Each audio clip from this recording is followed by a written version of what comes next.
এভারকেয়ার হাসপাতালের সিসিইউতে দেশি বিদেশি বিশেষজ্ঞ চিকিৎসকদের নিবিড় পর্যবেক্ষণে রয়েছেন বিএনপি চেয়ারপারসন বেগম খালেদা জিয়া।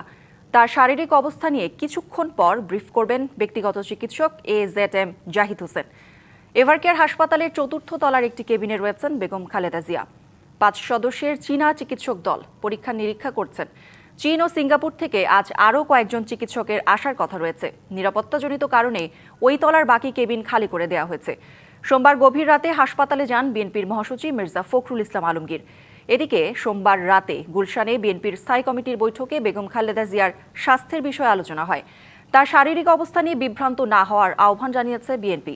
সাবেক এই প্রধানমন্ত্রীর রোগ মুক্তি কামনায় দেশের বিভিন্ন স্থানে আজও দোয়া ও মিলাদ মাহফিল হয়েছে। নতুন এবং ফিরে আসা গ্রাহকদের জন্য নগদে চলছে ক্যাশব্যাক সহ প্রতিদিন হাজারো উপহার জেতার সুযোগ। হবে আশা আর ফেরা সারপ্রাইজ সেরা।